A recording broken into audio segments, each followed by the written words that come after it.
And earlier this week, President Trump announced he is backing out of the Paris Climate Accord. It's a decision that has drawn backlash from our allies and business leaders. But the president says it was a bad deal, that the U.S. had to sacrifice too much in comparison to other countries in the agreement. Now, the deal aims to limit global warming, and it was non-binding. Andrew Freedman, senior editor at Mashable, joins me now to talk about the implications of this move. Andrew, good to see you. Good to see you, DeMarco. Thank you for having me. Thank you. The president has said in the past that he thinks climate change is a hoax. You say the president's thoughts on it don't matter anymore. What do you mean by that?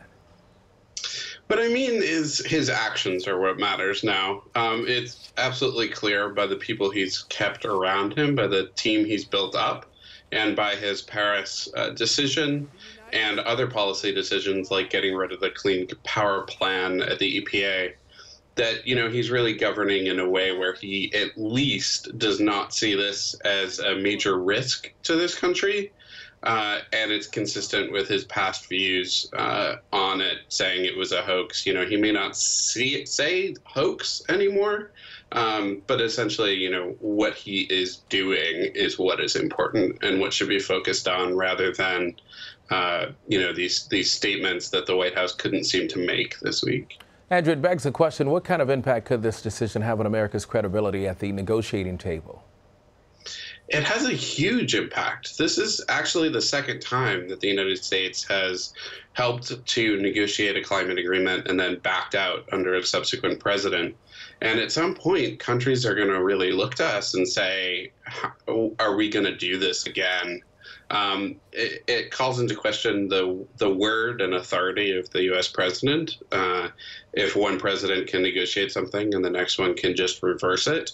And I don't think the Trump administration really has a good grasp of how much backlash is going to come due to this whenever they seek to work with other countries on other priorities that they may have.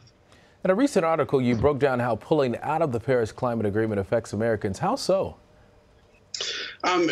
We are already nearing the 1.5 degree Celsius threshold that's in the agreement. We are already feeling the impacts of climate change, whether you live in Miami and are seeing more and more floods when there's high tide, or whether you live inland and are seeing more heat waves and deadlier heat waves. And by pulling out of this and also pulling back from both the clean air regulations that they are dismantling under the EPA and the climate resilience strategies that the Obama administration was trying to put in place, he's making it harder for Americans to actually withstand the climate impacts that we know are here and that we know we need to prepare for in the coming years. So that's one major thing. The other one is the reputation of the country and the trust issue, which we just talked about.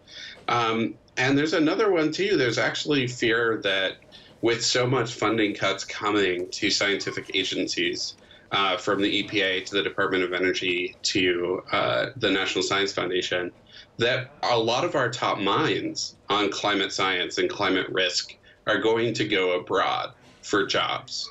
The new French president actually invited climate scientists to come there to work.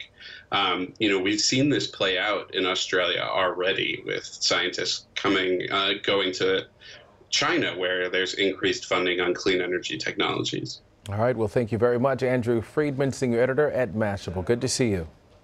Good to see you. Thank you for having me.